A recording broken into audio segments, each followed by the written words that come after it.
कहानी को पूरा समझने के लिए कहानी के पिछले भाग को ज़रूर देखें। उसका लिंक मैं आपको डिस्क्रिप्शन बॉक्स में दे दूंगी और साथ में कमेंट बॉक्स में पिन भी कर दूंगी, तो आप वहां से भी जाकर देख सकते हैं। कहानी को आगे बढ़ाने के लिए आप लोगों के सपोर्ट और प्यार की ज़रूरत है। अगर आप लोगों को कहानी पसंद आ रही है तो वीडियो को एक लाइक किए बिना बिल्कुल मत जाइएगा और कमेंट बॉक्स में अपनी राय भी दीजिएगा कहानी आप लोगों को कैसी लग रही है, ताकि मेरा हौसला बन सके जल्दी जल्दी पार्ट बनाने का। अंगद स्नेहा को देखते हुए बोला, अगर मेरे साथ चलना हो तो मेरे पीछे पीछे आ जाना, और अगर नहीं चलना हो तो मर्जी तुम्हारी। ये बोलकर वो बाहर की तरफ बढ़ गया और स्नेहा कुछ पल के लिए तो सिर्फ उसे देखती रह गई। कोई इंसान इतना भी पत्थर कैसे हो सकता था। उसने अपने आंसू साफ किए और बोली, बेशक से बनिए आप पत्थर अंगद जी, लेकिन मैंने भी खुद से वादा किया है, या तो मैं आपको पत्थर से मोम की तरह पिघलाऊंगी या फिर खुद पत्थर हो जाऊंगी। ये बोलकर उसने अपने लड़खड़ाते हुए कदम आगे की तरफ बढ़ा दिए। अंगद तेज कदमों से बाहर की तरफ जा रहा था, जबकि स्नेहा अपनी पूरी हिम्मत लगाने के बाद भी इतनी तेज नहीं चल पा रही थी। अब तक उसके पैर से खून बहना बंद हो चुका था, लेकिन अब जब वो अपने पैर पर दबाव डाल रही थी तो उसके पैर से खून बहना दोबारा शुरू हो चुका था। जैसे तैसे स्नेहा बाहर दरवाजे पर पहुंची तो देखा अंगद अपनी गाड़ी में बैठ चुका था। स्नेहा चुपचाप उसके पास आई और गाड़ी का दरवाजा खोलकर अंदर बैठ गई। अंगद ने पहले ही गाड़ी स्टार्ट की और कुछ देर बाद उनकी गाड़ी एक हॉस्पिटल के बाहर रुकी तो स्नेहा ने हैरानी से अंगद की तरफ देखा। अंगद झट से बोला, अब दोबारा किसी गलतफहमी को अपने दिमाग में मत बिठा लेना कि तुम्हारी फिक्र है तो तुम्हें यहाँ पर लेकर आया हूँ। चोट लगी है तुम्हें, और अगर तुम्हारी जगह कोई राह चलती लड़की भी होती तो शायद मैं ऐसा ही करता। बेशक से हम दोनों के बीच और कोई रिश्ता हो ना हो, लेकिन इंसानियत थोड़ी बहुत है मुझ में। ये बोलकर वो गाड़ी से बाहर निकला। स्नेहा के होठों पर व्यंग भरी मुस्कुराहट ठहर गई। वो हंसी और बोली, हम तरसते रह गए उनके लबों से दो लफ्ज प्यार के सुनने को। वो आए हमारे पास कुछ कहने को भी, तो तीखे शब्दों के वार कर गए। ये बोलकर वो गाड़ी से बाहर निकली और फिर अंगद के पास आई तो अंगद उसे लेकर हॉस्पिटल के अंदर चला गया। डॉक्टर के पास आने पर डॉक्टर ने स्नेहा के पैर का ट्रीटमेंट किया। उसका पैर सचमुच बहुत बुरी हालत में था, पूरा पैर सूजा हुआ था। डॉक्टर उसे देखते हुए बोले, आपने हॉस्पिटल आने में इतना टाइम क्यों लगा दिया? चोट से तो साफ पता चल रहा है कि आपको ये चोट लगे हुए तकरीबन 2-3 घंटे हो गए हैं। डॉक्टर की बात सुनकर स्नेहा मुस्कुराई और फिर अंगद की तरफ देखते हुए बोली, लेकिन दर्द नहीं हुआ तो इलाज करवाने की ज़रूरत नहीं महसूस हुई। उसकी बात सुनकर डॉक्टर हैरान थे। वहीं अंगद ने गुस्से से मुट्ठियां कस ली थी। वो डॉक्टर की तरफ देखते हुए बोला, आपको जितना कहा है आप उतना कीजिए। ट्रीटमेंट के लिए आप हैं यहाँ पर, आपसे सलाह मशवरा करने को नहीं। उसका गुस्सा देखकर अब डॉक्टर एकदम से चुप हो गए और जल्दी जल्दी स्नेहा के पैर का ट्रीटमेंट करने लगे। मित्तल मेंशन के पार्किंग एरिया में अंगद की गाड़ी आकर रुकी। स्नेहा और अंगद दोनों गाड़ी से बाहर आए। स्नेहा धीमे धीमे चल रही थी क्योंकि उसके पैर में चोट लगी थी, जबकि अंगद तेज कदमों से अंदर की तरफ आ गया। घर के बाकी लोग खाना खाकर अपने अपने कमरे में जा चुके थे। हर कोई अंगद और स्नेहा के बारे में पूछ रहा था, लेकिन शारदा जी ने सबको बता दिया था कि वे दोनों बाहर घूमने गए हैं। वो सबको परेशान नहीं करना चाहती थी, लेकिन उन्हें खुद नींद नहीं आ रही थी, इसलिए वो बाहर हाल में बैठी थी। कम से कम 15-20 बार वो अंगद को फ़ोन कर चुकी थी, लेकिन अंगद उनका फ़ोन नहीं उठा रहा था। जैसे ही दरवाजे पर कदमों की आहट हुई, उन्होंने तुरंत अंगद की तरफ देखा। उसके साथ स्नेहा को ना देखकर वो एक बार फिर से बेचैन हो उठी, लेकिन वो कुछ सवाल करती उससे पहले ही स्नेहा धीमे धीमे कदमों से अंदर आई। उसे देखकर वो एकदम शॉक्ड रह गई। स्नेहा के कपड़े अभी भी थोड़े गीले थे। शारदा जी झट से उसके पास आई और बोली, ये तुमने अपनी क्या हालत बना रखी है स्नेहा? क्या हुआ तुम्हें? तुम ठीक तो हो ना बेटा? और तुम्हारे पैर पे ये पट्टी कैसे? क्या हुआ है तुम्हें स्नेहा बेटा, मुझे बताओ। स्नेहा हल्का सा मुस्कुराई और बोली, कुछ खास नहीं सासू माँ, बस हल्की सी चोट। उसकी बात पूरी होती उससे पहले ही अंगद पलटकर उसकी तरफ देखते हुए बोला, छोटी सी चोट नहीं, बहुत बड़ा एक्सीडेंट हो सकता था मॉम, लेकिन उस एक्सीडेंट से इस लड़की को कोई फर्क नहीं पड़ता। शारदा जी हैरानी से बोली, मतलब? मुझे कुछ समझ नहीं आया। स्नेहा झट से बोली, कुछ नहीं सासू माँ, आप मुझे ये बताइए, आप इतनी देर तक जाग क्यों रही हैं? आप जाइए, जाकर अपने रूम में आराम कीजिए। ये बोलते हुए स्नेहा के चेहरे पर थोड़ी परेशानी झलक रही थी। ऐसा नहीं था कि वो अपनी गलती के बारे में बता नहीं सकती थी। हालांकि उसने जो किया वो एक तरह से उसकी गलती थी भी नहीं, वो बस एक इत्तेफाक था, एक बहुत बुरा इत्तेफाक। लेकिन अंगद गुस्से से बोला, ये लड़की आपको कुछ नहीं बताएगी मॉम, लेकिन मैं बताता हूँ। आज इसकी वजह से हम हमारे संगम को खो सकते थे, हमेशा हमेशा के लिए। शारदा जी उसकी बात सुनकर दंग रह गई। ऐसा लग रहा था जैसे एक पल के लिए उनकी हार्ट बीट स्किप हो गई। अंगद दांत पीसते हुए बोला, ये लड़की पहले तो झूठ बोलकर मुझे पार्क लेकर गई और फिर वहां पर इसने संगम को खतरे में डाल दिया। वो झूले पर बैठा झूला ले रहा था, लेकिन अचानक ही झूला गिरा और उससे पहले ही शारदा जी बोली, बिल्कुल भी नहीं, मैं इस बात पर बिल्कुल यकीन नहीं कर सकती कि मेरी स्नेहा की वजह से संगम की जान को कोई खतरा हो। बेशक संगम खुद आकर ये बात क्यों ना कह दे, लेकिन मैं इस पर यकीन नहीं कर सकती। मेरी स्नेहा तो वो है जो अपनी जान पर खेल कर भी हमारे संगम को बचा ले। उसकी वजह से मेरे संगम को कोई आँच आ जाए, ऐसा हो ही नहीं सकता। अब मुझे समझ में आया तुम्हारे पैर पर ये चोट क्यों लगी है। ये बोलते हुए उन्होंने स्नेहा की तरफ देखा। स्नेहा की आंखों से आंसुओं की कुछ बूंदें लुढ़क गई।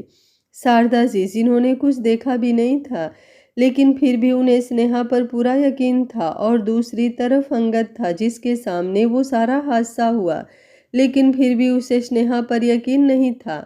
अंगद गुस्से से बोला, आपको मुझ पर यकीन नहीं बल्कि इस लड़की पर यकीन है। आपको मेरी बातें झूठी लग रही हैं और इस लड़की से आपको हमदर्दी हो रही है। शारदा जी तुरंत बोली, बात हमदर्दी की नहीं है, बात माँ की ममता की है। मेरी स्नेहा संगम की माँ है, और एक माँ की वजह से कभी भी एक बच्चे को कोई नुकसान नहीं पहुँच सकता। अरे कोई पूछ कर देखे उस माँ से जिसके सामने उसके बच्चे को चोट लग जाती है। अगर उनके बस में हो तो वो पूरी कायनात पलट कर रख दे, लेकिन अपने बच्चे को एक खरोच भी ना आने दे। ऐसे में भला मैं स्नेहा पर यकीन कैसे ना करूं? मैं जानती हूँ वो संगम से कितना प्यार करती है। अंगद व्यंग से हंसा और बोला, वेरी गुड, बहुत अच्छी बात है। कीजिए आप इस लड़की पर यकीन। मुझे तो वैसे भी इस लड़की पर रत्ती भर यकीन नहीं था, और अब तो मैं किसी भी कीमत पर इस पर यकीन नहीं कर सकता, और ना ही मैं संगम को इस पर सौंप सकता हूँ, एक पल के लिए भी नहीं। इसलिए आप मेरी बात कान खोलकर सुन लीजिए। आइंदा ये लड़की संगम को लेकर दरवाजे से बाहर भी नहीं जाएगी, बल्कि घर पर भी अगर ये लड़की संगम के आसपास है तो कोई सर्वेंट या फिर कोई भी फैमिली मेंबर इसके आसपास रहेगा, और अगर इसकी वजह से मेरे संगम को कुछ भी हुआ तो मैं इसे छोड़ूंगा नहीं। शारदा जी गुस्से से बोली, बकवास बंद करो अंगद, तुम्हें गुस्सा बहुत आता है, इसका मतलब ये नहीं कि तुम कुछ भी कहोगे। स्नेहा माँ है संगम की, उसे पूरा हक है उसके साथ कहीं भी जाने का, उसके साथ खेलने का। कोई उन पर नज़र क्यों रखेगा भला? वो खुद काफ़ी है संगम का ख्याल रखने के लिए। उनकी बात पूरी होती उससे पहले ही स्नेहा मासूमियत से बोली, रहने दीजिए सासू माँ, आप प्लीज़ मेरी वजह से अंगद जी से मत लड़िए। वो सही कह रहे हैं, बेशक गलती से ही सही, लेकिन आज गलती तो मुझसे हुई है। आज सच में मेरी वजह से संगम को चोट पहुंच सकती थी। इस चीज़ के लिए मैं भी खुद को माफ़ नहीं कर सकती, तो उनसे माफ़ी की उम्मीद क्या ही रखूं। लेकिन मैंने कुछ भी जानबूझकर नहीं किया। ऐसा बिल्कुल नहीं है कि मैं सौतेली माँ हूँ तो मुझे संगम की। उसकी बात पूरी होती उससे पहले ही शारदा जी ने तुरंत उसके चेहरे पर अपना हाथ रखा और बोली, खबरदार, अगर ये शब्द भी अपनी जुबान से निकाला तुमने, और किसी को तुम पर यकीन हो ना हो, लेकिन मुझे मेरी स्नेहा पर पूरा यकीन है।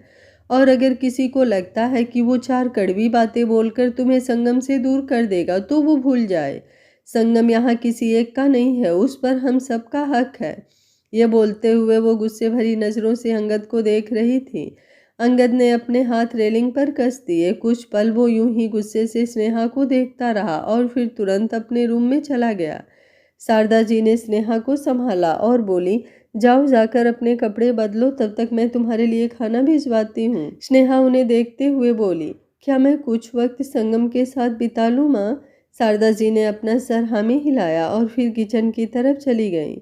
स्नेहा अपने लड़खड़ाते हुए कदमों के साथ संगम के रूम में आई और फिर उसे देखते ही एक बार फिर से उसकी हिम्मत टूट गई। वो जल्दी से उसके पास आई और अगले ही पल उसने उसे कसकर अपनी बाहों में समेट लिया। संगम को कुछ हो जाने का डर ही उसे अंदर तक हिलाकर रख गया था। वो उसके बालों पर अपना हाथ चलाकर बड़े ही प्यार से बोली, माफ़ कर दो बेटा, मेरी वजह से आज तुम्हारी ज़िंदगी खतरे में आ गई थी। आइंदा मैं कभी ऐसी कोई गलती नहीं करूँगी। मैं आपसे बहुत बहुत प्यार करती हूँ संगम बेटा। मुझे नहीं पता मैं कैसे इस बात को प्रूफ करूँ, लेकिन इतना ज़रूर जानती हूँ कि हम दोनों का रिश्ता दिल से दिल का है और आप मुझे ज़रूर समझेंगे। बस इंतज़ार उस दिन का है जिस दिन आपके डैड भी मुझे समझे, पर पता नहीं मेरा इंतज़ार कभी ख़त्म होगा भी या नहीं। ये बोलते हुए उसकी आंखों से आंसू गिर रहे थे। तकरीबन 10 मिनट बाद वो अपने रूम में आई। उसके रूम में आते ही पीछे पीछे एक सर्वेंट भी वहाँ पर आई, जिसके हाथों में खाने की ट्रे थी। स्नेहा का कुछ भी खाने का मन नहीं था, लेकिन वो जानती थी कि अगर वो मना कर देगी तो शारदा जी उसे नीचे बुला लेंगी या फिर खुद ऊपर आ जाएंगी और ज़बरदस्ती उसे खिलाएंगी। इसलिए उसने चुपचाप खाना टेबल पर रखवा दिया। उसकी नज़रें अंगद पर थी, जो बालकनी में खड़ा था और सिगरेट पी रहा था। सर्वेंट के जाने के बाद स्नेहा ने दरवाज़ा बंद किया और एक बार फिर से उसकी नज़रें अंगद पर ठहर गई। अगले ही पल अंगद की कही हुई बातें एक बार फिर से उसके कानों में गूंजने लगी। स्नेहा अंगद की तरफ देख रही थी। वो जानती थी कि जैसे उसने कुछ नहीं खाया, अंगद ने भी कुछ नहीं खाया। बस दोनों ने सुबह से ब्रेकफास्ट किया हुआ था और वो भी अंगद ने ढंग से नहीं किया था। जब उसे पता चला था कि ये सारा ब्रेकफास्ट स्नेहा का बनाया हुआ है तो उसने बहुत बेमन से खाया था। स्नेहा ने क्लोजेट में से अपने कपड़े लिए और फिर उन्हें लेकर वॉशरूम में चली गई। फिलहाल बहुत तकलीफ में थी वो, लेकिन उसे खुद को संभालना था। उसने अपने कपड़े चेंज किए और फिर बालकनी की तरफ आ गई, जहाँ पर अभी भी अंगद खड़ा था और सिगरेट पी रहा था। स्नेहा की नज़रें नीचे ज़मीन पर गई, जहाँ पर 3-4 सिगरेट के टुकड़े गिरे हुए थे। मतलब अंगद जब से वहाँ पर आया था तब से सिगरेट ही पी रहा था। स्नेहा उसकी तरफ देखते हुए बोली, सिगरेट पीने से पेट नहीं भरता है अंगद जी, पेट खाने से भरता है जो सामने टेबल पर रखा है। आइए खाना खा लीजिए। अंगद ने गुस्से भरी नज़रों से उसे देखा और बोला, बेहतर होगा अगर तुम मेरे सामने फ़िलहाल कोई बकवास ना करो, वरना मेरे मुंह से कुछ ऐसा निकल जाएगा जो तुम्हें बर्दाश्त नहीं होगा और फिर तुम रोती अपनी सासू माँ के पास जाओगी और उनसे जाकर मेरी कंप्लेन करोगी। अपने बारे में तो कुछ कहने की हिम्मत है नहीं तुम्हारी। अपनी हकीकत तो उन्हें बताओगी नहीं। उनके सामने अपनी ये जो इनोसेंट सी इमेज बना रखी है ना तुमने, उसे तो तुम आज भी नहीं आने दोगी और मेरे बारे में कुछ भी अनाप शनाप बोल दोगी। स्नेहा झट से बोली, आपको ऐसा क्यों लग रहा है अंगद जी कि मैं सासू माँ को आपके खिलाफ कुछ बोलूँगी? मैंने कभी कोई ऐसी हरकत नहीं की है। आप बेशक से सासू माँ से पूछ। उसकी बात पूरी होती उससे पहले ही अंगद ने अपना हाथ दिखाकर उसे रोका और बोला, आई सेड दफ़ा हो जाओ यहाँ से। अब मैं तुम्हें इस रूम से तो बाहर निकाल नहीं सकता, लेकिन कम से कम मेरी नज़रों के सामने आकर यूं खड़ी तो मत हो जाओ। तुम्हें देखते ही मेरा खून उबलने लगता है। उसकी बात सुनते हुए स्नेहा की आंखों में आंसू आ गए। उसने अपने आंसुओं को साफ किया और फिर धीमे धीमे कदमों से सामने सोफे की तरफ बढ़ गई। उसका खाने का बिल्कुल मन नहीं था, लेकिन उसे खाना खाना था क्योंकि उसे हिम्मत नहीं हारनी थी। कल सुबह उठकर उसे संगम को संभालना था। अगर उसमें ही जान नहीं होगी तो वो संगम को कैसे संभालेगी? एक माँ जीना भी ना चाहे तो उसे जीना पड़ता है, सिर्फ और सिर्फ अपने बच्चों के लिए। ये सोच कर कि अगर उसे कुछ हो गया तो उसके बच्चों को कौन संभालेगा। और यही हालत फिलहाल स्नेहा की भी थी। लेकिन उसे खाना खाते हुए देख अंगद के चेहरे पर डेविल स्माइल तैर गई। वो ताली बजाते हुए अंदर की तरफ आया और बोला, वाह कितनी मस्त एक्ट्रेस हो तुम। मतलब अब तक तो तुम ये एक्टिंग कर रही थी कि पता नहीं संगम के बिना ना तुम्हारा क्या ही हाल हो रहा है। जो कुछ संगम के साथ हुआ उसके बाद तुम्हें बिल्कुल भी चैन नहीं। कितने आराम से बैठ कर यहाँ तुम अब खाना एंजॉय कर रही हो। मानना पड़ेगा तुम्हें, एक्टिंग स्किल्स तो तुम्हारी बहुत अच्छी है। उसकी बात सुनते हुए स्नेहा की आंखों से आंसू एक बार फिर से बह गए थे। उसने अपने आंसुओं को साफ करते हुए कहा, आपको अगर ऐसा लग रहा है तो ऐसा ही सही अंगद जी, लेकिन मेरे खाने से मेरे इमोशंस का कोई भी लेना देना नहीं है। आप भी बहुत अच्छी तरह से जानते हैं कि पहले भी मैंने बिना खाए रात गुजारी, अगर नहीं खाती तो कोई फ़र्क नहीं पड़ता, लेकिन अब समझ में आ रहा है कि खाना खाना कितना ज़रूरी है, इसलिए खा रही हूँ।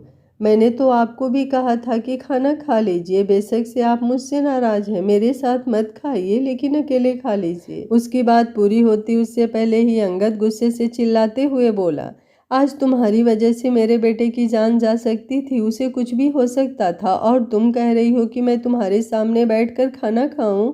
ये बोलते हुए वो आगे की तरफ आया और अगले ही पल उसने टेबल पर रखी हुई प्लेट उठाई और जोर से नीचे ज़मीन पर पटक दी। स्नेहा एकदम से कांप उठी। अंगद गुस्से से चिल्लाते हुए बोला, तुम्हें क्या लगता है कि मैं कुछ कर नहीं सकता? तुम शादी करके इस घर में आ गई हो तो अब तुम्हें लाइसेंस मिल गया है मेरे संगम के आसपास आने का। नहीं, ऐसा नहीं है, मैं बहुत कुछ कर सकता हूँ स्नेहा, वो भी जो तुमने कभी सोचा भी नहीं होगा। जस्ट वेट एंड वॉच कि अब मैं अपने बेटे को तुमसे दूर कैसे रखता हूँ। उसकी बात सुनकर स्नेहा बस उसकी तरफ देखती रह गई। वो झट से बोली, आप ऐसा नहीं कर सकते अंगद जी, प्लीज़ आप संगम को मुझसे दूर मत कीजिए, मैं उसके बिना नहीं रह जी पाऊंगी। अंगद व्यंग से मुस्कुराया और बोला, मेरे सामने ड्रामा मत करो, मैं तुम्हारी सासू माँ नहीं हूँ जो तुम्हारे ड्रामे से पिघल जाऊंगा। ये बोलते हुए वो सार्कास्टिक वे में मुस्कुराया और फिर जाकर बिस्तर पर लेट गया। स्नेहा बस उसकी तरफ देखती ही रह गई। उसकी नज़र रूम में बिखरे हुए खाने पर गई जो फर्श पर जगह जगह पर फैला हुआ था। अब इतनी रात को वो किसी सर्वेंट को भी नहीं बुला सकती थी, इसलिए खुद ही वो सब कुछ क्लीन करने लगी।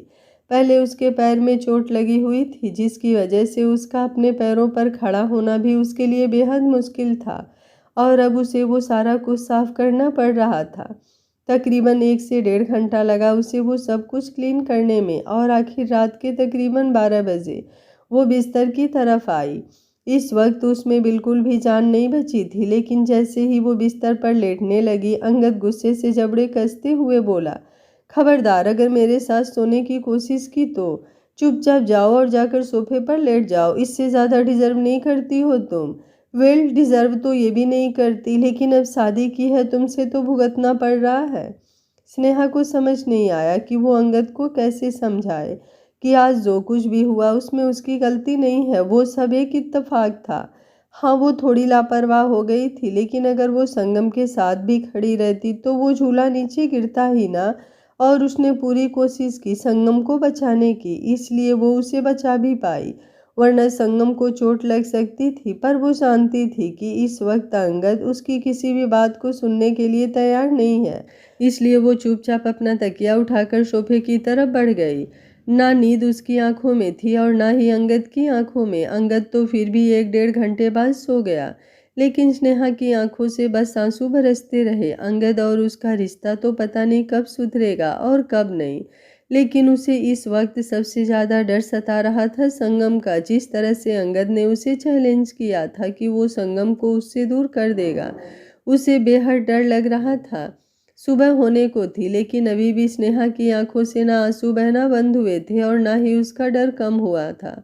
बड़ी मुश्किल से वो सुबह की तकरीबन 4:30 बजे सोई।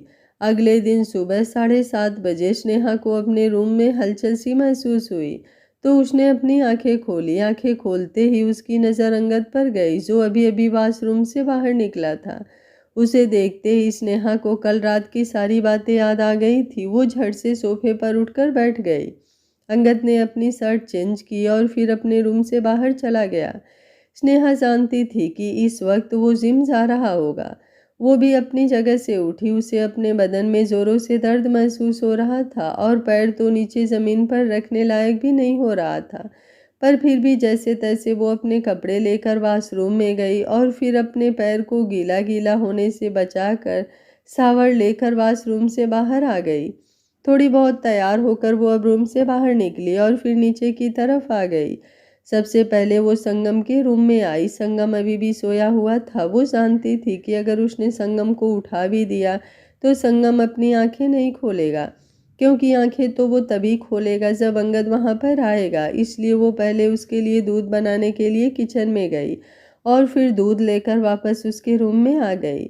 उसके सामने वाल क्लॉक की तरफ देखा जहाँ पर तकरीबन 8:30 बज गए थे, मतलब अंगद किसी भी वक्त जिम से आने वाला होगा।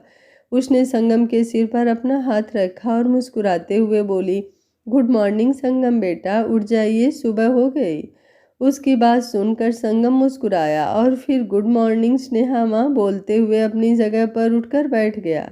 स्नेहा उसकी बंद आंखों को देखकर मुस्कुराई और बोली, बस अभी कुछ ही वक्त में आपके डैड आते होंगे, उन्हें देखकर आप अपनी आंखें खोल लीजिएगा। ये बोलते हुए अचानक ही उसकी नज़र दरवाजे पर गई जहाँ पर अभी अभी अंगद आकर खड़ा हुआ था, लेकिन तभी संगम मुस्कुराते हुए बोला, नहीं स्नेहा माँ, अब से मैं डैड को नहीं बल्कि आपको देखकर अपनी आंखें खोलूँगा। ये बोलते हुए उसने अपनी आंखें खोल दी और स्नेहा की तरफ देखने लगा। स्नेहा एकदम हैरान रह गई। उसने हैरानी से संगम की तरफ देखा जिसने सच में अपनी आंखें खोल दी थी। स्नेहा को समझ नहीं आ रहा था कि आखिर ऐसा क्या हुआ जो आज संगम ने उसे देखकर अपनी आंखें खोल दी, जबकि वो तो अंगद को देखकर अपनी आंखें खोलता था। और उसे ये भी समझ में नहीं आ रहा था कि वो इस बात पर खुश हो या फिर दुखी, क्योंकि ये बहुत गलत वक्त था। सामने दरवाजे पर अंगद खड़ा था जो पहले ही स्नेहा को गुस्से से घूर रहा था और अब तो उसका चेहरा गुस्से से एकदम लाल हो चुका था। अचानक ही वो व्यंग से मुस्कुराया और फिर स्नेहा की तरफ देखते हुए बोला, कांग्रेचुलेशंस मिस स्नेहा व्यास, आप तो अपना हर एक मिशन कंप्लीट करती जा रही हैं। उसकी बात सुनकर स्नेहा का दिल धक सा रह गया। वो हैरानी से अंगद को देख रही थी। वहीं अंगद अंदर की तरफ आया और संगम की तरफ देखते हुए बोला, वेरी गुड बेटा, आजकल तो आप भी बदलने लगे हो। पहले आप अपने डैड का चेहरा देखकर अपनी आंखें खोलते थे और अब आप अपनी स्नेहा माँ का चेहरा देखकर अपनी आंखें खोल रहे हो। बड़ी जल्दी बदल गए आप भी। संगम बड़े ही प्यार से बोला, डैड ऐसा नहीं है, मैं बदला नहीं हूँ, लेकिन आपको पता है पहले मुझे लगता था कि सबसे ज़्यादा प्यार मुझे आप करते हो, लेकिन कल पता चला कि सबसे ज़्यादा प्यार मुझे स्नेहा माँ करती है। ऐसा नहीं है कि आप मुझे प्यार नहीं करते, लेकिन स्नेहा माँ भी मुझसे बहुत ज़्यादा प्यार करती है ना। अगर ऐसा नहीं होता तो वो कल अपनी जान को रिस्क में डालकर मुझे कैसे बचाती। आपको पता है मुझे बचाने के चक्कर में उनके पैर पर कितनी चोट लगी थी। उनके पैर से खून बह रहा था। जब उन्होंने मुझे झूले से उठाया और आगे की तरफ भागने लगी तब उनका पैर झूले के नीचे आ गया था, लेकिन उन्होंने मुझे कुछ नहीं होने दिया। उन्होंने मुझे कसकर अपनी गोद में लिया और मुझे अच्छे से संभाल लिया, लेकिन खुद के पैर में चोट लगवा ली। अब आप ही बताइए मैं स्नेहा माँ को प्यार कैसे ना करूँ। उसकी बात सुनते हुए अंगद के चेहरे पर सार्कास्टिक एक्सप्रेशंस थे। वहीं स्नेहा की आंखों में आंसू आ गए। जो चीज़ अंगद जैसा बड़ा इंसान नहीं देख पाया वो चीज़ उसके छोटे से बेटे संगम ने देख ली थी। संगम स्नेहा की तरफ देखते हुए बोला, अब आप ठीक है ना स्नेहा माँ, आपका पैर कैसा है। स्नेहा कुछ कहती उससे पहले ही अंगद थोड़ी सख्त आवाज़ में बोला, तुमने इतना सब कुछ देख लिया संगम, लेकिन शायद ये देखना भूल गए कि तुम उस प्रॉब्लम में अपनी स्नेहा माँ की वजह से ही फंसे थे। अगर तुम्हें कुछ होता तो तुम्हारी स्नेहा माँ की वजह से ही। उसकी बात पूरी होती उससे पहले ही संगम गुस्से से बोला, मुझे स्नेहा माँ के बारे में कुछ नहीं सुनना है डैड, प्लीज़ आप कुछ मत कहिए। उसकी इस बात ने तो अब जैसे भड़कती हुई आग में घी डालने का काम कर दिया। अंगद सार्कास्टिक वे में बोला, अब बोलने लायक कुछ रह भी नहीं गया है। अब मुझे खुद पर ही गुस्सा आ रहा है कि मैंने इतना वक्त क्यों लगा दिया चीज़ों को हैंडल करने में। अगर मैंने जल्दी ही इन सब चीज़ों को हैंडल कर लिया होता तो ये दिन मुझे देखना नहीं पड़ता। देरी तो मुझसे हो गई है, लेकिन अब और ज़्यादा देरी नहीं होगी। मुझे बहुत अच्छी तरह से पता है कि मुझे क्या करना है। ये बोलते हुए उसकी गहरी नज़रें स्नेहा पर थी। स्नेहा तुरंत अपनी जगह से उठी और बोली, बच्चा है वो, कल जो उसने देखा। उसकी बात पूरी होती उससे पहले ही अंगद बोला, मैंने तुमसे तुम्हारी सलाह मांगी क्या? नहीं ना। तुमसे कोई सफाई मांगी क्या? नहीं ना। तो फिर क्यों दे रही हो? तुम्हें तो एंजॉय करना चाहिए ये पल, ये लम्हा जहाँ पर तुमने मुझे पूरी तरह से हरा दिया, मुझसे मेरा बेटा छीन लिया। संगम एक बार फिर से बोला, डैड आप गलत। उसकी बात पूरी होती उससे पहले ही अंगद ने अपना हाथ दिखाकर उसे रोका और बोला, चुप, बिल्कुल चुप, मुझे अब कुछ नहीं सुनना। खैर कुछ वक्त बाद डाइनिंग टेबल पर सब लोग आने वाले हैं ब्रेकफास्ट के लिए, तो आई होप तुम भी अपनी स्नेहा माँ के साथ आ ही जाओगे। मुझे यहाँ पर अपना टाइम वेस्ट करने की ज़रूरत नहीं है। ये बोलकर वो तुरंत रूम से बाहर निकला और सीढ़ियाँ चढ़ते हुए अपने रूम में आ गया। अपने रूम में आते ही वो गुस्से से बुरी तरह कांपने लगा था। दरवाज़ा बंद कर उसने अपना हाथ जोर से दरवाजे पर मारा। एक जोर की आवाज़ आई और ऐसा लगा जैसे पूरा घर ही कांप गया हो।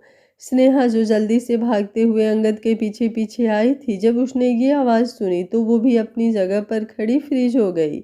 वो अंगद से बात तो करना चाहती थी, लेकिन अब अंगद का गुस्सा देखकर कुछ कर ही नहीं पाई, इसलिए वो चुपचाप वहाँ से वापस संगम के रूम में चली गई थी। वहीं अंगद अब रूम के अंदर आया और उसने तूफान मचाना शुरू कर दिया था। कभी बेड से तकिया उठाकर नीचे ज़मीन पर फेंक रहा था, तो कभी साइड टेबल पर रखा हुआ पूरा सामान नीचे गिरा रहा था। कभी कमरे में कांच का आईना टूट रहा था, तो कभी खूबसूरत कांच का वास। ये सारा शोर सुनते हुए घर के सभी सदस्य हाल में इकट्ठा हो गए थे। शारदा जी स्नेहा की तरफ देखते हुए बोली, क्या हुआ स्नेहा, तुम्हारे रूम में ये सारी आवाज़ें आ रही हैं? अंगद अपने रूम में है क्या? स्नेहा ने अपना चेहरा नीचे झुका लिया। ऐसा नहीं था कि अंगद का ये रूप वो लोग पहली बार देख रहे थे। आज से पहले भी अंगद ने बहुत बार इस तरह गुस्सा किया था। अंगद की सबसे बड़ी प्रॉब्लम ये थी कि उसे गुस्सा बहुत जल्दी आता था और वो अपने गुस्से को कंट्रोल नहीं कर पाता था। स्नेहा रोते हुए बोली, मुझे माफ़ कर दीजिए सासू माँ, लेकिन ये सब कुछ मेरी वजह से ही हुआ है। उसकी बात पूरी होती उससे पहले ही शारदा जी उसके पास आई और बोली, बिल्कुल भी नहीं, ऐसा कुछ भी नहीं है, तुम्हारी वजह से कुछ नहीं हो रहा है, इसलिए खुद को ब्लेम करना बंद करो। और रही बात अंगद के गुस्से की, तो उसे जो तोड़ना है तोड़ने दो। जब गुस्सा शांत हो जाएगा तो खुद ब खुद रुक जाएगा। सुमित्रा जी ये सब चुपचाप देख रही थी, लेकिन उनके चेहरे पर सातिर मुस्कुराहट थी। वो स्नेहा की तरफ देखते हुए मन ही मन बोली, मुझे तो तुम्हारे खिलाफ कुछ करने की ज़रूरत ही नहीं है, तुम्हारा पति ही काफ़ी है तुम्हें पूरी तरह से तोड़ने के लिए। देखना, एक ना एक दिन तुम खुद ही इस घर से चली जाओगी और मुझे कुछ भी करने की ज़रूरत नहीं पड़ेगी। ये सोचते हुए उनके डेविल एक्सप्रेशंस और भी गहरे हो गए, लेकिन जल्दी ही उन्होंने खुद को नॉर्मल किया और स्नेहा के पास आकर बोली, सही बात कह रही हैं शारदा दीदी, तुम्हें खुद को ब्लेम करने की ज़रूरत नहीं है स्नेहा। अंगद का ये गुस्सा पहली बार नहीं देख रहे हैं हम, अब तो हमें इन सब चीज़ों की आदत हो गई है। तनुश्री के जाने के बाद वो पूरी तरह से टूट गया था और बुरा मत मानना, लेकिन वो उसकी पहली बीवी थी, पहला प्यार। अब पहला प्यार इतनी आसानी से तो नहीं भुलाया जा सकता है ना।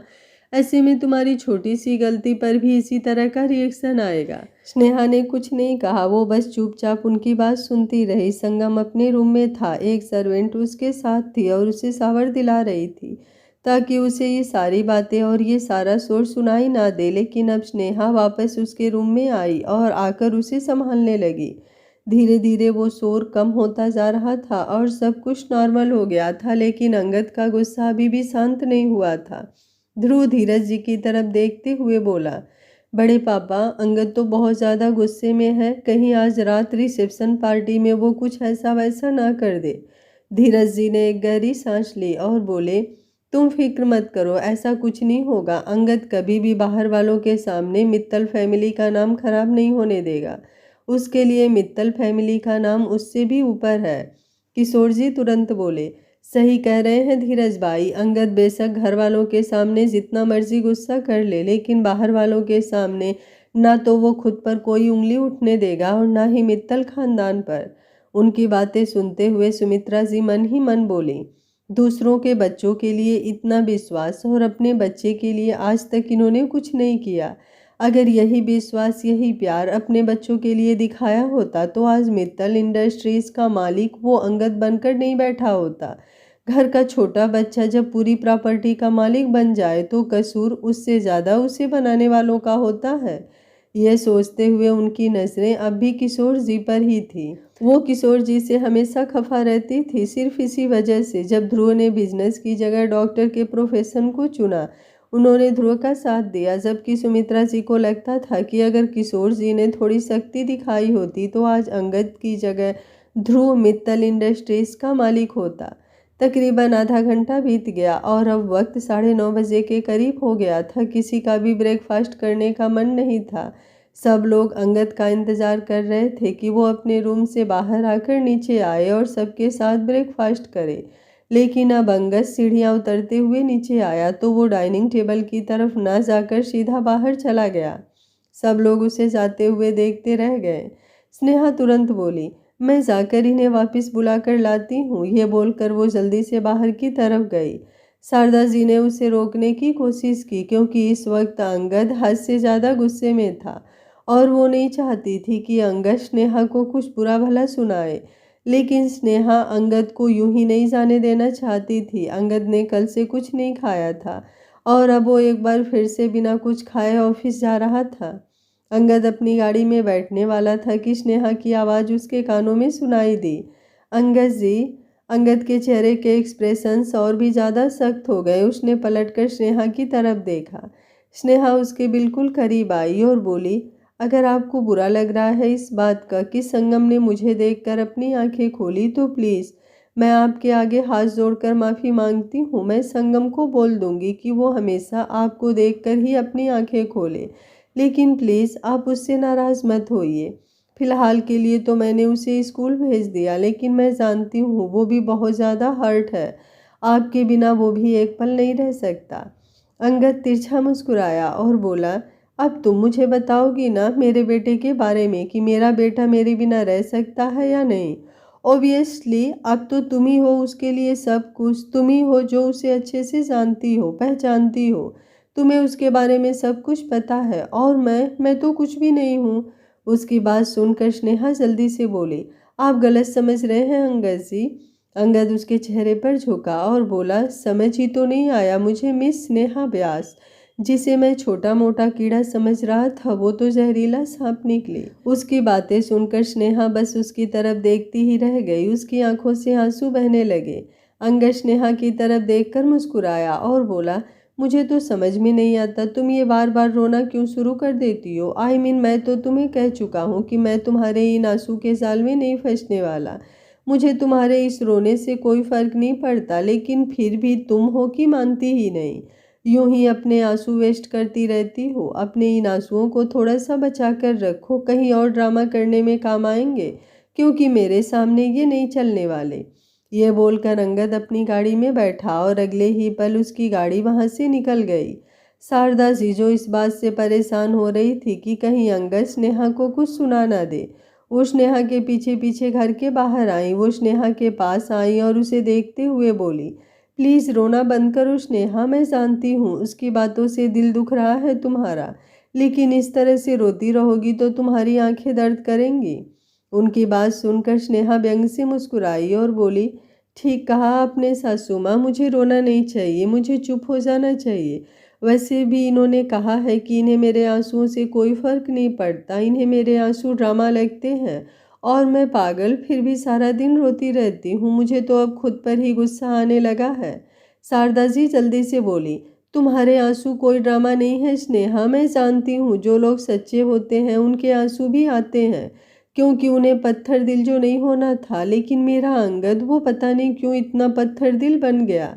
स्नेहा एक बार फिर से मुस्कुराई और बोली, वो तो पत्थर दिल हो गए हैं सासू माँ, लेकिन लगता है वो मुझे भी पत्थर करके मानेंगे। शारदा जी उसकी बात पर हैरानी से उसकी तरफ देखने लगी। स्नेहा उन्हें देखते हुए बोली, मैं इनकी इतनी नफरत बर्दाश्त नहीं कर सकती हूँ सासू माँ, मुझसे नहीं सुनी जाती उनकी बातें। मुझे लगता है कि इस शादी का कोई फ्यूचर नहीं, लेकिन मैं संगम को छोड़कर कहीं नहीं जा सकती। मैं उसके बिना नहीं रह पाऊंगी और सच कहूँ तो पता नहीं क्यों मुझे अंगद जी के बिना रहना मुश्किल लगता है। वो पत्थर दिल है, लेकिन पता नहीं क्यों उनका पत्थर दिल होना भी मेरे दिल में उनके लिए एक अलग ही जगह बना गया, जो मैं चाह कर भी अब खाली नहीं करवा सकती। मुझे कुछ समझ में नहीं आ रहा है सासू माँ, मैं क्या करूँ।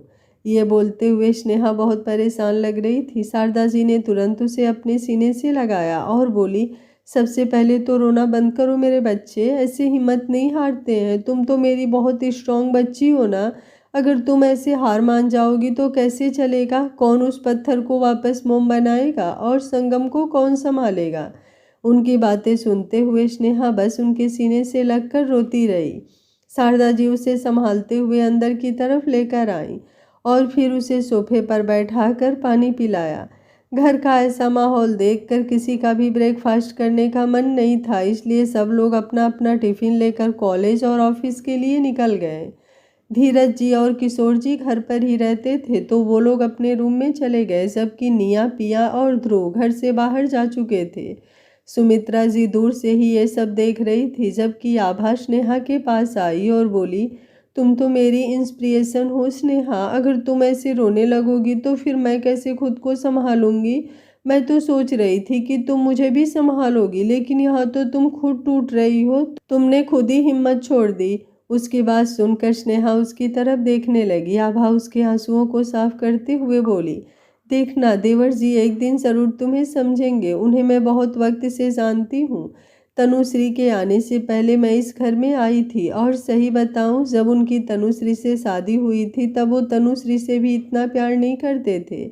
उनकी अरेंज मैरिज थी, लेकिन तनुश्री ने उन्हें अपने रंग में रंग दिया। उनकी वो अरेंज मैरिज कब लव मैरिज में बदल गई पता ही नहीं चला, और मुझे पूरा यकीन है कि एक दिन उन्हें तुमसे भी ज़रूर प्यार होगा, और वो भी तनुश्री से ज़्यादा। उसकी बात सुनते हुए स्नेहा को जैसे एक बार फिर से उम्मीद मिल गई थी। आभा एक बार फिर से बोली, अब यूं ही रोती रहोगी या फिर मेरे साथ सैलून चलोगी? आज तुम्हारी रिसेप्शन पार्टी है, और देखो कितना उतरा हुआ है तुम्हारा चेहरा। दिन में फिर संगम आ जाएगा तो तुम कहीं जा नहीं पाओगी, इसलिए हम अभी चलते हैं। चलो पहले जल्दी से ब्रेकफास्ट करो। ये बोलकर उसने स्नेहा का हाथ पकड़ा और उसे डाइनिंग टेबल पर ले गई। शारदा जी उन दोनों की तरफ देख रही थी। बेशक से उनके और सुमित्रा जी के बीच रिश्ते कैसे भी हों, लेकिन स्नेहा और आभा दोनों के रिश्तों को देखकर उन्हें कहीं ना कहीं सुकून मिल रहा था। वहीं दूसरी तरफ अंगद जैसे ही अपने ऑफिस पहुंचा, उसने आशीष को आज रात 12 बजे के लिए प्राइवेट जेट रेडी रखने को बोल दिया था। रिसेप्शन के बाद वो सीधा संगम को लेकर मुंबई से निकलने वाला था। वो उसे लेकर बेंगलुरु जाने वाला था, क्योंकि उसने उसकी एडमिशन बेंगलुरु करवा दी। ऑफिस आते ही उसने सबसे पहले यही काम किया था, और अब उसे रात का इंतज़ार था। वहीं दूसरी तरफ स्नेहा आभा के साथ सैलून आ तो गई थी, लेकिन उसका सैलून में कुछ करवाने का मन नहीं था। पर रात को रिसेप्शन पार्टी थी और उसे थोड़ा फ्रेश दिखना था, तो ना चाहते हुए भी उसने स्पा और फेशियल वगैरह करवा लिया था। यूं ही सुबह से शाम हुई, और शाम के तकरीबन 4 बजे स्नेहा आभा के साथ घर वापस आई। आते ही वो सीधा संगम के रूम में गई, क्योंकि उसे पता था संगम अब तक तो स्कूल से आ गया होगा। वहीं स्नेहा को देखते ही संगम का चेहरा खिल गया। वो झट से स्नेहा से लिपट गया। स्नेहा ने उसे अपनी गोद में उठाया और उसे लेकर बिस्तर पर आ गई। वो संगम को बिस्तर पर बिठाने की कोशिश कर रही थी, लेकिन संगम उसे छोड़ ही नहीं रहा था। स्नेहा उसे देखते हुए बोली, क्या हुआ बेटा, आप ऐसे मुझसे चिपक क्यों रहे हो? संगम परेशान होते हुए बोला, क्योंकि मैंने एक ड्रीम देखा था स्नेहा माँ, और मैं नहीं चाहता मेरा ड्रीम पूरा हो जाए, इसलिए मैं वो ड्रीम सबको बता भी रहा हूँ। क्योंकि मैंने सुना है कि अगर हम अपना ड्रीम सबको बता दें तो वो ड्रीम पूरा नहीं होता। स्नेहा हैरानी से उसकी तरफ देखने लगी। उसने बड़ी मुश्किल से संगम को खुद से थोड़ा सा दूर किया और फिर उसके चेहरे को अपने हाथों में थाम कर बोली, ऐसा कैसा ड्रीम देख लिया आपने संगम बेटा, जो आप नहीं चाहते कि पूरा हो? संगम मायूस सा मुँह बनाकर बोला, मुझे ना क्लास में नींद आ गई थी स्नेहा माँ, और जब मैं सोया तो मैंने ड्रीम में देखा कि हम दोनों ना एक दूसरे से दूर हो गए हैं। डैड मुझे लेकर कहीं जा रहे हैं, बहुत दूर, जहाँ पर जाने के बाद मैं आपको पास वापस नहीं आ पाऊँगा। मैं आपसे दूर नहीं होना चाहता स्नेहा माँ, इसलिए मैं नहीं चाहता मेरा वो ड्रीम पूरा हो। उसकी बात सुनकर स्नेहा को भी बेचैनी सी होने लगी थी। उसने बड़े ही प्यार से संगम का माथा चूम लिया और बोली, तुम फिक्र मत करो संगम बेटा, तुम्हारा ये ड्रीम कभी पूरा नहीं होगा। हाँ, तुम्हारे डैड मुझसे नाराज़ हैं और हम थोड़ा बहुत लड़ लेते हैं, लेकिन मैं कभी भी आपको छोड़कर नहीं जाऊंगी, बिल्कुल भी नहीं। ये बोलते हुए उसने अब संगम को वापस अपनी गोद में उठा लिया था। संगम ने अपना अंगूठा उसकी तरफ बढ़ाया और बोला, पक्का प्रॉमिस न स्नेहा माँ? स्नेहा ने उसके अंगूठे से अपना अंगूठा टच किया और बोली, पक्का प्रॉमिस। ये बोलकर उसने उसे कसकर अपनी बाहों में जकड़ लिया। उसने संगम को खाना खिलाया और फिर उसे कुछ देर रेस्ट करने के लिए सुला दिया। अब तो संगम उसका चेहरा देखकर भी अपनी आंखें खोल सकता था, तो कोई प्रॉब्लम नहीं थी। थोड़ी देर सोकर वो फ्रेश हो जाता और फिर रात को अच्छे से पार्टी एंजॉय कर पाता, क्योंकि कल सुबह तो उसका स्कूल से ऑफ होने ही वाला था। अब तक शाम के तकरीबन 7 बज चुके थे और स्नेहा अपने रूम में थी। शारदा जी उसके लिए एक ब्यूटिशियन को बुला दिया था और अब वो ब्यूटिशियन स्नेहा के रूम में उसे रेडी कर रही थी। तकरीबन 8:30 बजे पार्टी शुरू होने वाली थी। स्नेहा ने इस वक्त रेड कलर की साड़ी पहनी हुई थी और उसका मेकअप भी बहुत अच्छे से किया हुआ था। वो बहुत ज़्यादा खूबसूरत लग रही थी, लेकिन चेहरे पर अभी भी उसको थोड़ी परेशानी झलक रही थी। वो अंगद को लेकर परेशान थी, क्योंकि जिस तरह से वक्त बीत रहा था उसे टेंशन हो रही थी कि पता नहीं अंगद पार्टी में आएगा या नहीं। आज सुबह वो उससे बहुत नाराज़ होकर गया था। हालांकि सब घर वालों ने कहा था कि अंगद ये पार्टी स्किप नहीं करेगा, लेकिन अब तकरीबन 8:15 बज गए थे और 8:30 बजे तो स्नेहा और अंगद को नीचे पार्टी में जाना था। मीडिया वाले उन्हें कवर करने वाले थे। स्नेहा का दिल धक धक करने लगा और तभी अचानक से रूम का दरवाज़ा खुला। स्नेहा जो आईने के सामने खड़ी थी, उसने चेहरा घुमाकर अंगद की तरफ देखा, जिसकी आंखें एकदम गहरी लाल थी। अब वो अंदर की तरफ आया तो उसने कदम अचानक से लड़खड़ा गए। मतलब साफ था कि वो नशे में है, और ऐसे नशे की हालत में पार्टी में जाने का सोचकर ही स्नेहा की परेशानी अब और भी ज़्यादा बढ़ गई थी। वो जल्दी से अंगद के पास आई और उसे संभालने के लिए उसके सीने पर अपना हाथ रखने लगी। अंगद उसे अपना हाथ दिखाते हुए बोला, दूर रहो मुझसे, मेरे पास आने की कोशिश मत करना। ये मत समझ लेना कि मैं नशे में हूँ तो कुछ भी करोगे। Just stay away from me. उसकी बात सुनकर स्नेहा उसकी तरफ देखती रह गई। अंगद अंदर की तरफ आया और सीधा बेड की तरफ बढ़ गया। अगले ही पल वो बेड पर गिरा और उसने अपनी आंखें बंद कर ली। उसकी हालत देखते हुए अब तो स्नेहा को कन्फर्म हो गया था कि वो पार्टी में नहीं जा पाएगा। उसे शारदा जी को अंगद की हालत के बारे में बताना पड़ेगा। इसलिए वो रूम से बाहर निकली और सीढ़ियाँ उतरते हुए नीचे की तरफ आ गई। बाहर गार्डन एरिया में पार्टी की शुरुआत हो चुकी थी। ऑलमोस्ट सभी मेहमान आ चुके थे। सब लोग अंगद से मिलना चाहते थे और अब स्नेहा शारदा जी को इधर उधर ढूंढने लगी, लेकिन उसे शारदा जी कहीं नजर नहीं आई, क्योंकि शारदा जी इस वक्त बाहर मेहमानों से मिल रही थी। संगम भी उनके साथ ही था, जो पार्टी को अच्छे से एंजॉय कर रहा था, लेकिन उसे भी अंगद और स्नेहा का इंतजार था। स्नेहा खुद से बोली, मैं क्या करूं, बाहर जाऊंगी तो किसी ने मुझसे कुछ पूछ लिया तो क्या जवाब दूंगी। एक काम करती हूँ, थोड़ा लुक छुप कर चली जाऊंगी। ये बोलकर अब वो दरवाजे की तरफ आई, लेकिन जैसे ही उसने दरवाजे पर अपने कदम रखे, बाहर मीडिया जो कब से उनका इंतजार कर रही थी और शारदा जी ने भी उन्हें इजाज़त दे दी थी कि जैसे ही अंगद और स्नेहा बाहर की तरफ आए वो उन्हें कैप्चर कर सकते हैं। इसलिए वो लोग दरवाजे पर ही अपनी नज़रें टिका कर बैठे थे और जैसे ही अब स्नेहा बाहर आई वो तुरंत उसकी पिक्चर्स क्लिक करने लगे। स्नेहा मीडिया वालों को अपने सामने देखकर दंग रह गई। उसने कभी ऐसी चीज़ फेस नहीं की थी, इसलिए ये सब उसके लिए बहुत ज़्यादा अनकंफर्टेबल था। उसके चेहरे पर पसीना झलकने लगा था।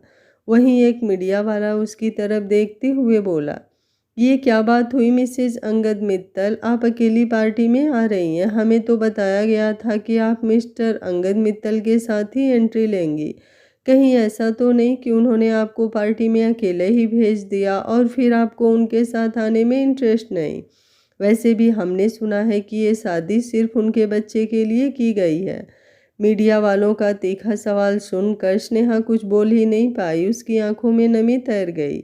एक मीडिया वाला फिर से बोला, पर यह बात तो गलत है ना मिसेज मित्तल, हम तो कब से आप दोनों का इंतजार कर रहे थे। तभी अंदर की तरफ से एक आवाज़ गूंजी, होगा, सबका इंतजार पूरा होगा। जिसे भी अंगद मित्तल से जो चाहिए वो सब उन्हें मिलेगा। हर एक की ख्वाहिश भी पूरी होगी और हर एक का इंतजार भी अच्छे से पूरा होगा। ये बोलते हुए वो बिल्कुल स्नेहा के बगल में आकर खड़ा हो गया और उसने स्नेहा की कमर पर अपना हाथ रखकर उसे अपने करीब खींच लिया। स्नेहा का दिल धक सा रह गया। एक पल के लिए वो पूरी तरह से कांप गई थी। आज का पार्ट आप लोगों को कैसा लगा, कमेंट बॉक्स में अपनी राय ज़रूर दीजिएगा। कहानी अच्छी लग रही है तो वीडियो को लाइक, शेयर एंड चैनल को सब्सक्राइब कर लीजिएगा। Thank you for watching. मिलते हैं कहानी के अगले भाग में। तब तक स्वस्थ रहिए, मस्त रहिए, अपना ख्याल रखते रहिए।